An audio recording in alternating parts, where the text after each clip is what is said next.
여러분 안녕하세요. 선춘병원입니다. 오늘은 무릎 통증 저번 시간에 이어서 반월상 연골 파열에 대해서 알아보도록 하겠습니다. 저번 시간에는 원인과 증상에 대해서 알아봤죠. 형태까지. 이번 시간에는 진단 및 치료까지 알아보도록 하겠습니다. 이걸 반월상 연골 파열을 무릎 연골 파열이라고 하죠. 먼저 검사입니다. 이학적 검사죠. 파열된 관절면이 안쪽이냐 바깥쪽을 부위에서 우리가 손으로 꼭 눌러보게 되면 압통을 느끼게 됩니다. 텐더니스라고 하죠. 압통을 느끼게 되면 그 부위가 연골이 안 좋구나라고 알 수 있게 됩니다. 한번 무릎을 꾹꾹 눌러보세요. 관절면에 따라서. 그리고 무릎이 붓게 되죠. 파열되니까 당연히 붓겠죠. 급성기는 붓지만 시간이 지나면 꼭 붓는 건 아니거든요. 꼭 절대적인 그런 검사는 아니겠습니다. 맥무레이 검사라고 하죠. 대퇴골과 경골 사이에 있는 연골에 압력을 가해서 확인하는 거고요. 경골을 내회전 또는 외회전을 해서 파열된 연골이 뼈 사이에 끼면 통증을 나타내고 또는 두두둑하고 소리가 나게 되면 우리가 양성이라고 이야기합니다. 어플리 검사가 있는데요. 맥무레이 검사 사진 좀 볼게요. 무릎을 구부려서 이렇게 대퇴골과 경골 사이에 압박력을 가했을 때 연골이 끼어 있게 되면 우둑하고 통증 및 소리가 나게 됩니다. 하지만 안정적으로 찌어져 있는 안정성 파일에서는 꼭 이것이 양성으로 보이지는 않고요. 불안정하게 찌어지고 움직이는 경우에는 양성이 많이 나타나게 됩니다. 이것은 본인의 느낌도 있지만은 우리가 의사 선생님의 경험이 많이 필요한 검사가 되겠습니다. 어플리 검사 이쪽에서 압력을 가해주게 되면 무릎 사이 연골이 끼었을 때 하고 통증이 나타나게 되겠습니다. 엑스레이 찍어서 확인해 봐야 되겠죠. 무릎의 정렬을 확인해 봅니다. 우리가 반월상 연골 파열이 되게 되면 연골이 쿠션 역할이 떨어지기 때문에 그 부위로 우리가 다리의 관절 간격이 좁아지게 돼요. 그렇게 해서 O다리가 생기기도 하고 X다리가 생기기도 합니다. 관절 간격의 넓이를 확인해 보는 게 좋아요. 좁게 되면은 연골이 파열됐거나 많이 닳았다고 판단을 하게 되고요. 넓은 경우에는 이 연골이 좀 크지 않나 라고 하고 원판형 반월상 연골 또는 연골 기형이라고 하죠. 이렇게 할 때는 우리가 넓다라고 판단을 하게 됩니다. 또 엑스레이를 찍었을 때 뼈 조각이 돌아다니는 유리체가 보이기도 하고요. 또는 뼈 연골이 구멍이 뻥 나 있는 박리성 골연골염도 확인이 되겠습니다. MRI는 가장 정확한 검사가 되겠죠. 안정적 파열인지 불안정적 파열인지를 우리가 MRI로 어느 정도 확인이 됩니다. 다 확인이 되는 건 아니에요. 또 급성기 파열인지 만성 파열인지도 확인이 됩니다. 파열의 양상 및 모양을 보고요. 또 더불어서 관절염이 어느 정도까지 진행되어 있는지도 확인을 해봐야 되겠죠. 우리가 MRI를 찍어보게 되면 여기 연골이 찌어지게 되면 하얀 것들이 보여요. 팔락팔락팔락 움직이는 거죠. 이런 경우는 우리가 좀 복합 파열이다. 여기는 특히 비판 파열, 불안정성 파열이라고 하게 되고 수술을 하게 되면 이 부분은 우리 절제 수술을 했습니다. 절제를 하고 난 다음에 MRI 보니까 이렇게 하얗게 보이고 불안정한 부위가 이제 보이지 않고 이렇게 잘 보이죠. 이렇게 되면 절제 수술이 잘 됐고 끼어있는 연골이 수술이 잘 됐다라고 이렇게 보시면 되겠죠. MRI를 통해서 수술 전후를 비교하게 되고 수술 전에 MRI가 제일 중요하다라고 하겠죠. 혈관 분포를 알아보도록 할게요. 반월상 연골이 파열이 되는 게 혈관이 많이 없어서 파열되는 것이 원인이다라고 합니다. 관절면에 가까운 3분의 1 지역은 레드 존이라고 하는데요. 혈관이 잘 발달돼서 치유가 잘 됩니다. 여기죠. 관절면에서 가까운 이곳은 당연히 혈관이 많이 분포가 되어 있으니까 레드 존은 상당히 결과가 좋습니다. 이쪽이죠. 그 다음이 중간 3분의 1 레드 화이트 존이라고 하는데 혈관은 보통이고 치유 능력도 그냥 보통입니다. 여기가 되겠죠. 여기서 또 여기까지. 여기는 혈관도 조금은 있지만 조금 부족하다 그러죠. 가운데 빨간색이 혈관이 많은 거고 이쪽 가니까 빨갛기도 하고 하얗기도 하고 그렇죠. 그래서 레드 화이트 존이라고 그냥 어중간하게 부른다 하죠. 그 다음에 관절면에서 가장 먼 곳 화이트 존이라고 합니다. 혈관이 없습니다. 거의 치유가 안 되는데요. 왜냐면요 이쪽이니까 끝에 여기에요. 또 얇기도 하고요. 하얗게 보이죠? 혈관이 없어서 하얗게 보이는 거예요. 이 부위는 파열되면 붙지 않아요. 그래서 이 부위에 파열이 되고 들렁들렁거리면 절제술을 해주게 되겠죠. 여기를 봉합을 하게 되면 이 부위는 봉합을 하더라도 잘 붙는 부위다. 하지만 이 부위는 봉합을 해도 잘 붙지 않기 때문에 절제술을 한다라고 보시면 되겠죠. 이제 수술을 하는 경우 안 하는 경우 항상 말이 많습니다. 병원마다 그리고 각 병원의 선생님들마다 다 경험에 따라서 다 다르게 다 하는데요. 수술을 하지 않는 경우부터 좀 알아볼게요. 안 하는 경우는 안정적 파열입니다. 가벼운 퇴행성 그리고 얌전한 수평 파열 크기가 작은 파열에서는 우리가 수술을 하지를 않는다 그러죠. 조그만 파열이니까 안 해도 된다 그러죠. 또 반면에요 이런 안정적인 파열이 아니라 심한 관절염일 때도 수술을 하지 않아요. 나이가 먼저 많이 들어서 인공관절까지 해야 될 정도로 또는 다리 교정을 해야 될 정도로 또는 모다리 수술 줄기세포까지 해야 될 정도까지 안 좋을 경우에는 우리가 연골 수술은 큰 의미가 없다고 하는데요. 이미 연골 파열이 심해서 수술을 하나하나 똑같다 그러죠.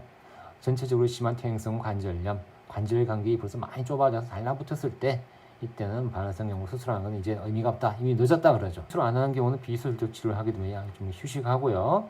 압박을 해주고 컴프레션, 그리고 냉찜질, 아이싱, 물리치료도 하고요. 약도 먹습니다. 병원에서 또 한 번씩 주사도 맞죠. 그리고 특정 행위를 제한해 줘야 되겠죠. 다리를 비트는 동작, 오래 앉기, 점프, 달리기 등등은 안 해줘야 되겠습니다. 그러면 수술을 하는 경우 알아볼게요. 불안정성 파열일 때 수술을 한다 그러죠. 덜렁덜렁 움직이는 피판 파열. 피판 파열은 움직이는 건데요. 저번 동영상 참고해 보세요. 방사형 파열, 저번 동영상이 다 있어요. 종주 파열, 이렇게 쭉 찢어지는 경우죠. 사선으로 어블리크하게 찢어지는 사선 파열. 그리고 종주 파열이 큰 걸 우리가 양동이 손잡이형 파열이라고 그랬죠. 이런 경우 수술을 해줘야 되겠죠. 젊은 나이인데요. 관절염이 진행되고 있을 때는 수술을 해줘서 연골을 복원시켜줘야 되겠죠.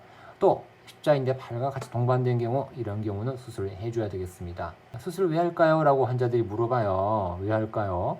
불안정한 파열은 우리가 이렇게 수술을 해주는데요. 그 이유가 불안정한 파열은 스스로 치유 능력이 없어요. 덜렁덜렁 움직이면서 치유가 안 되고 파열의 크기가 더 커지게 됩니다.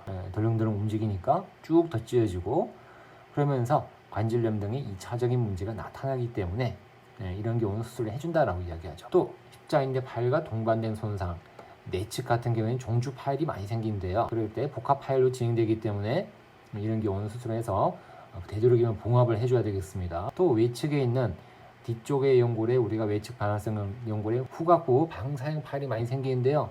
이때는 십자인대 파열 수술할 때 되도록이면 봉합을 해주는 게 좋습니다. 봉합을 하고 나면은 여기는 좀 잘 붙거든요. 재활까지 잘 해주면요. 그러니까 안쪽도 꿰매고 바깥쪽도 잘 꿰매주고 나면은 1년, 2년 되고 나면은 관절염도 안 생기고 예후가 좋으니까 봉합을 해주는 게 좋겠습니다. 수술의 시기입니다. 언제 할까요? 불안정한 파열이면 되도록이면 빨리 해야 되겠죠? 왜냐하면 더 찌어져 가지고 연골 남아있는 게 거의 없어질 수 있으니까요. 하지만 안정적인 파열은 좀 지켜봐도 됩니다. 지켜보다가 불안정한 파열이 되면 수술해주면 되겠죠. 십자인대 파열과 동반된 경우는 빨리 해주는 게 좋아요. 되도록이면. 그래서 십자인대 수술할 때 같이 꼼꼼하게 봉합을 해주면 좋겠죠. 그냥 방치하게 되면 결국은 연골 파열이 심해져서 퇴행성 관절염이 진행되고 그때는 수술도 못하게 되는 상황이 되니까 수술을 할 수 있을 때 되도록이면 복원을 해주는 게 안정스럽겠죠. 수술의 방법 두 가지입니다. 결제술이냐 봉합술이냐 나누어지는데, 가급적이면 봉합술을 하는 게 좋습니다. 당연하겠죠. 당연히 깨매는 게 좋겠죠. 본인의 연골을 최대한 유지를 해주고요. 다양한 봉합의 방법이 있습니다. 이런 거는 우리가 술자에 수술하는 선생님이 기술이나 경험이 중요하니까요. 수술하는 병원의 선생님과 상담을 많이 하시기 바랍니다. 절제술과 봉합술이 있는데요. 다 모든 걸 다 봉합을 못해요. 그래서 파열의 위치, 손상의 크기 및 형태, 파열된 시기까지를 다 파악을 해서 절제술 등 봉합을 해주게 됩니다. 이런 경우는 우리가 절제를 하게 돼요. 불안정하게 덜렁덜렁거리죠. 이거 봉합할 데도 없어요. 너무 많이 찢어져 가지고요. 이미 관절염도 진행되고 있죠. 위아래로. 그래서 이런 경우는 절제를 해주게 됩니다. 꽤 오랫동안 이렇게 불안정하게 덜렁덜렁 파열이 요 부위가 여기 부딪혀요. 이렇게 삐져나와서 부딪히게 되면 이렇게 관절염이 생기죠. 관절염이 울퉁불퉁한 관절염이라는데요. 이러한 불안정한 파열이 오히려 사이 끼면서 관절염 추가적인 파열을 일으키기 때문에 이런 부위는 절제를 해주는 것이 깔끔하겠죠. 그래야 통증이 없어지겠습니다. 피판 파열, 복합 파열을 퇴행성일 때는 우리가 절제술을 해주게 됩니다. 요거 기억할게요. 반면에 봉합술은 혈관 분포가 있는 곳 레드 존 또는 레드 화이트 존까지 해주게 되고, 또 파열면이 액대달 때 봉합이 됩니다. 그리고 봉합을 할 정도로 파열 면적이 클 때 봉합이 된다고 그러죠. 그런 부위 한번 보실게요. 이게 파열됐는데요. 레드 존이죠. 레드 존. 약간 레드 화이트까지 약간 가려고 해요. 이런 경우 이렇게 봉합을 했어요. 봉합을 했는데 과연 붙었을까요?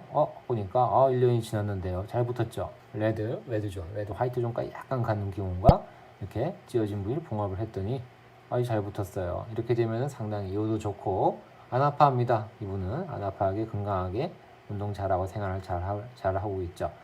자, 이렇게 해서 감사합니다. 저번 시간에 있는 반응성 연골의 원인 그리고 진단까지 알아보고 이번에는 치료까지 이렇게 다 알아봤습니다. 그래서 반응성 연골 파열은요, 항상 병원의 선생님들마다 각 병원마다 의견이 분분합니다. 어떤 병원에서 수술을 하라, 어떤 병원에서 수술하지 말고 지켜봐라 하고 하니까 각 파열에마다 다 다르기 때문에 이런 다양한 의견들이 있는 거예요. 공통적으로는 이런 것들을 우리가 지식을 쌓고 난 다음에 MRI를 봤을 때 그 수술하는 선생님의 경험이 중요하기 때문에 그런 상의를 잘 해서 본인에 맞는 가장 좋은 치료를 받도록 하십시오. 오늘도 손천병원 동영상 많은 도움이 됐으면 합니다. 구독 안 하신 분은 꼭 구독을 누르시고요. 댓글과 공감도 많이 해주시면 감사하겠습니다. 오늘 영상 마치도록 하겠습니다. 수고하셨습니다, 여러분.